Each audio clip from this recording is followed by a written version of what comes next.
Bonjour à tous! Alors, comme tous les dimanches, je vous ai mis toutes les vidéos de la semaine en une seule vidéo.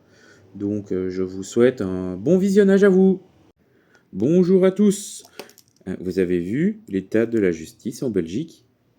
C'est effarant quand on fait des recherches, c'est effarant sur quoi on tombe. C'est oui, beaucoup disent qu'il y a un sous-financement de la justice, mais qu'elle reste quand même indépendante, ce qui est un des fondements de la démocratie. Mais beaucoup se plaignent de la lenteur des procédures. Il y a des procédures qui durent des années. Vous imaginez, vous vous faites agresser, je vais dire, aujourd'hui, et votre agresseur n'est condamné que dans 10 ans. Des choses qui arrivent, hein. Eh oui, tout ça parce qu'il y a manque de moyens, apparemment, ce qui est tout à fait possible, hein. Manque de personnel. Et quand on voit que c'est l'une des choses essentielles quand même, la justice, un manque de moyens et un manque de personnel, c'est effarant, parce que c'est un fondement de la démocratie. Et suite à ça, la Belgique est quand même sous surveillance de la Cour européenne des droits de l'homme, justement à cause de la lenteur de certaines procédures, de tout ça. Mais voilà. Ici, j'ai trouvé un peu les chiffres du budget par rapport à la justice. Alors, à l'heure actuelle, la Belgique dépense 2,925 milliards pour la justice. Mais ce qu'il faut savoir, la justice, ce n'est pas seulement ce que vous voyez, donc avocat, juge, procureur ou les palais de justice. Non, le SPF Justice s'occupe également des prisons. Donc qui dit prison dit les infrastructures, le personnel pénitentiaire et tout ce qui va pour les prisonniers. Et là-dedans, on voit que pour l'ensemble des prisonniers, sur ce budget-là, les prisonniers au total coûtent 112 millions d'euros par an. Je parle de l'ensemble des prisonniers, je ne parle pas pour un prisonnier. Il y a un budget qui est accordé pour la lutte contre la surpopulation carcérale qui s'élève à 50 millions. Il y a les infrastructures, donc entretien des bâtiments et tout, qui s'élève à 259 millions. C'est vrai que des fois, quand on voit certaines prisons, elles sont quand même assez vétustes, de ce que j'ai pu voir. Donc, ouais, non, c'est pas étonnant qu'il y ait un budget aussi élevé, mais aussi peu élevé. C'est. Voilà, entre les deux, je trouve. Tandis que si on prend vraiment ce que nous, on a plus l'habitude de voir, si par exemple vous devez aller au tribunal ou quoi, c'est pas beaucoup plus, voire pas du tout. C'est 8 millions pour le parquet, donc ça, le parquet, on a vu tout ce qui est procureur et tout. La cour, en général, 12 millions. Et, et tout le reste, c'est des budgets pas énormes pour un fonctionnement correct. Donc voilà, dites-moi ce que vous pensez en commentaire, likez et partagez la vidéo. Bonjour à tous! Vous avez vu pour le moment la sécheresse et la canicule qu'on a? C'est effarant. N'empêche, ici, en Wallonie, on atteint des 30-35 degrés, du côté de chez moi en tout cas. Mais apparemment, le gouvernement fait quand même des choses. Du moins, il surveille. Ouais, mais il surveille quoi? Pas grand chose, hein, parce que quand on voit dans les mesures qu'ils font, c'est à part de la surveillance et anticiper ou quoi, ils font pas grand chose. On pourrait s'attendre à ce qu'ils essayent de faire plus, mais apparemment ils y arrivent pas. Bon, d'accord, on est déjà un peu mieux logé par rapport à d'autres pays. On n'est pas non plus comme en France où eux ils sont carrément obligés de restreindre obligatoirement l'eau et tout. En Belgique, on n'y est pas encore. Bon, il y a eu quand même de constater que l'humidité des sols a méchamment baissé, que les agriculteurs disent déjà que les récoltes risquent d'être relativement mauvaises. Bon, c'est quand même des experts pour ça, donc on verra bien si ce sera le cas, mais il y a de fortes chances, parce que quand on voit que au 30 juillet, il y a eu à peine 3 litres d'eau au mètre carré qui sont tombés, et encore c'était qu'un seul jour, hein. Puis qu'on voit qu'au 3 août de cette année, il y a eu 20 litres, ça a pu aller jusqu'à 20 litres au mètre carré. Mais ouais, c'est bien, c'est des quantités qui peuvent être relativement tranquilles, mais le truc, c'est que c'est des quantités soudaines qui sont sur un peu de temps. Donc ça va remplir temporairement, et encore même pas, parce que le sol va absorber. Donc non, ça va pas. Il faudrait que ce soit sur du plus long terme. Mais bon, d'après les prévisions que j'ai vues que l'IRM prédit, ça risque de continuer encore pendant un moment. Alors je dis pas qu'il pleuvra pas, mais il faudrait qu'il pleuve quasiment tous les jours pendant une bonne semaine, avec des bonnes quantités d'eau, pour pouvoir refaire les stocks, je vais dire ça comme ça, les nappes phréatiques. Donc voilà, ici, le gouvernement, eux, ils sont en surveillance, en anticipation, et essayer d'économiser un peu l'eau quand même au niveau de certaines choses, de certains services. De ce que j'ai pu comprendre, ils ne sont pas encore au niveau des restrictions. Maintenant, ce qu'il y a aussi, c'est qu'au niveau de certaines localités, il pourrait y avoir des restrictions, comme par exemple interdit de laver sa voiture, de remplir les piscines. Mais ça, il me semble que c'est déjà le cas dans pas mal de communes, du moins en Wallonie. Donc voilà, ce qui est exceptionnel aussi dans ces sécheresses, c'est qu'on n'est pas le seul pays touché. C'est que c'est beaucoup de pays apparemment qui sont touchés, notamment en France, hein, on voit bien avec les incendies. Mais c'est malheureux. Mais voilà, il y en a beaucoup qui disent que c'est dû au réchauffement climatique. Ils ont sûrement raison. Moi, je ne suis pas scientifique ni rien. Donc oui, maintenant il est clair que notre mode de vie a un certain impact sur ça. Mais à voir. Maintenant, dites-moi ce que vous en pensez. Et dites-moi ce que vous en pensez en commentaire. Likez et partagez la vidéo. Bonjour à tous. Vous avez déjà vu tout ce que les ministres, aussi bien au niveau du fédéral qu'aux régions et dans les communautés, peuvent se mettre en poche? J'ai fait des recherches, mais c'est effarant. C'est horrible. Ils nous disent qu'il faut faire des économies, mais eux ne se privent pas. Hein. Au niveau du fédéral, on est sur un net d'environ 21 000 € par mois pour les ministres. Et ils ont une indemnité de 1 900 € par mois pour le logement. Pour les ministres simples, donc c'est-à-dire, je vais prendre l'exemple, ministre de la Justice par exemple, ils ont 400 € de frais de représentation par mois, en plus de leur salaire, hein, pour le Premier ministre, donc pour De Wever. Et pour les vice-premiers ministres, ça monte à 800 € par mois, en plus de leur salaire. Non mais eux, ils nous disent qu'il faut faire des économies, mais eux, il ne faut pas toucher à leur salaire. Hein. Le gouvernement flamand, là par contre, le gouvernement flamand, c'est pour le gouvernement flamand, donc la région, et la communauté flamande, car ils ont fusionné les deux gouvernements. Ils sont plus ou moins sur le même ordre d'idée que le gouvernement fédéral au niveau du salaire. Donc c'est-à-dire ils sont à 21 000 € par mois. Mais eux, c'est brut, c'est pas net. Ils ont pris une décision aussi en fin 2025, dans les recherches que j'ai faites, que l'indemnité de logement et d'autres seront fusionnées en une seule. Donc c'est-à-dire que pour un ministre simple, ils sont à 1 322 € par mois et à 1 529 € par mois pour le ministre-président et les vice-ministres-présidents.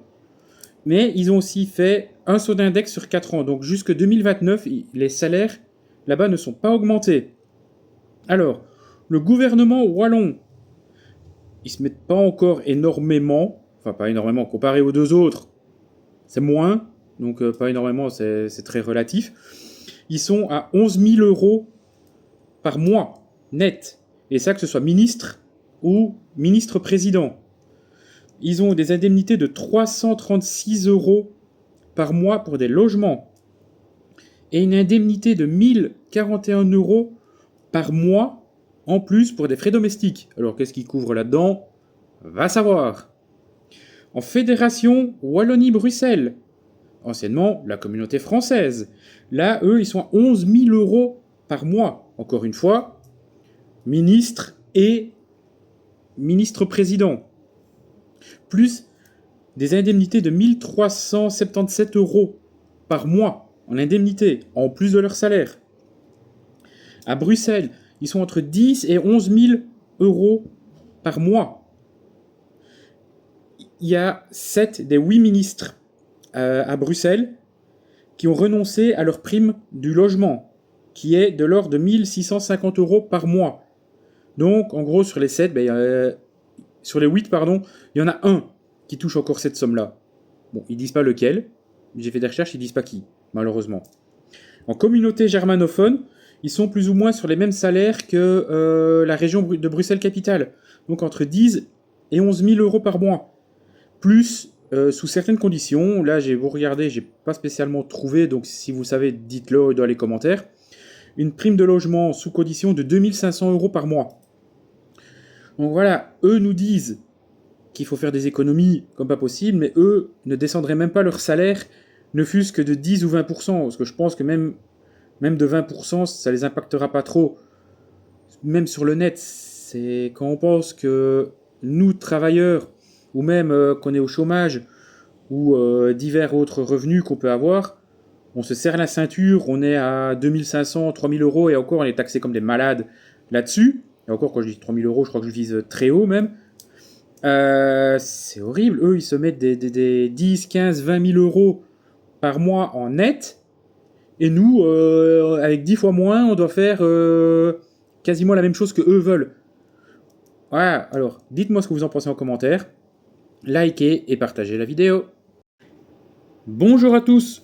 Vous avez vu les nouvelles affirmations que le ministre du budget fédéral, Vincent Van Petegem, dit par rapport au flexi-job. Mais ça prouve encore une fois qu'en fait le gouvernement ne réfléchit pas. Et c'est totalement effarant. Ici, il soulève, dans les recherches que j'ai pu faire et dans ce que j'ai lu, il soulève un problème des flexi-jobs comme quoi l'État pourrait perdre de l'argent ou aurait perdu de l'argent. Apparemment ici, sur 2025, pour les finances publiques, ce serait 500 millions d'euros perdus sur l'année 2025. Ils disent ça, mais c'est eux qui proposent tout ça. Mais pourquoi ils disent ça? Car l'employeur paye quand même encore 28% de cotisation sur ça. Mais d'un autre côté, l'État perd des recettes apparemment. Et voilà, il perdrait des recettes, mais je ne comprends pas comment un État peut perdre des recettes par rapport à ça. Parce que si maintenant le travail était là, il n'y perdrait pas de recettes comme ils disent. Au contraire, lui, ce qu'il dit, il veut revoir le plafond. Le plafond, à l'heure actuelle, est de 18 440 € par an. Maximum non taxé, apparemment, ou du moins très faiblement taxé pour les personnes non pensionnées. Donc, les personnes pensionnées, c'est autre chose. J'ai fait les recherches et pas moyen de trouver des chiffres. Voilà. Donc, il dit ça, mais d'un autre côté, ici, comme on le sait tous, le gouvernement a étendu au 1er juillet les flexi-jobs à plus de secteurs par rapport à avant.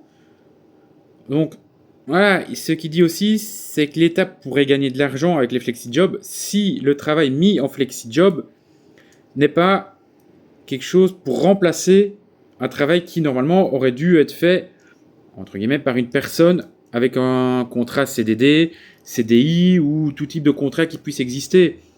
Car là, oui, ce serait avantageux. Par exemple, je sais pas, vous prenez un flexi dans un restaurant, dans une brasserie ou je ne sais quoi, qui de base ne comptaient pas spécialement engagés, puis ils se sont dit « Ah oui, tiens, ça peut être bien qu'on ait quand même une personne en plus », ben oui, là, ça pourrait rapporter. Par contre, si c'est dans le but, par exemple, qui renvoie un serveur, j'invente totalement, hein, qui renvoie un serveur pour le remplacer par un flexi-job, parce que justement, ça coûte moins cher, d'après ses dires, non, là, l'État perd, parce que oui, d'accord, le patron va moins payer, ce qui est très bien aussi, mais d'un autre côté, il y a une personne qui va se retrouver au chômage. Parce qu'un flexi-job, il ne faut pas oublier un détail, c'est que la personne doit déjà travailler un minimum. Je crois que c'est un minimum de 4/5e. Donc voilà, donc c'est-à-dire que l'État, en faisant ça, si on licencie une personne pour la remplacer par un flexi-job à hauteur de 8 heures par semaine, la personne qui a été virée se retrouve au chômage. Donc oui, ça fait une dépense en plus pour l'État. Ça, voilà. C'est ce que le ministre du budget dit. Maintenant, lui, il ne demande pas la suppression des flexi-jobs, il demande de le réviser. Mais je me pose quand même une question. pourquoi ça n'a pas été fait dès le départ? Pourquoi, avant que la réforme ne passe, il n'a pas émis tout ça? Parce que je suis désolé, ils disent sur 2025 perd 500 millions, mais ici, il laisse quand même passer la réforme. Vous n'allez pas me dire que les recettes de 2025 n'ont pas été calculées avant juillet. Hein. Bon, voilà. Dites-moi ce que vous en pensez en commentaire, likez et partagez la vidéo. Bonjour à tous. Vous avez déjà vu ce millefeuille qui est la Belgique, avec ses régions, ses provinces, ses communes? On s'y perd. Et c'est effarant parce que des fois, ils se renvoient la balle comme pas possible. Alors, la Belgique, c'est quoi? C'est un État fédéral qui est composé de 3 régions et 3 communautés, de 10 provinces, dont Bruxelles ne fait partie d'aucune d'ailleurs, et de 565 communes.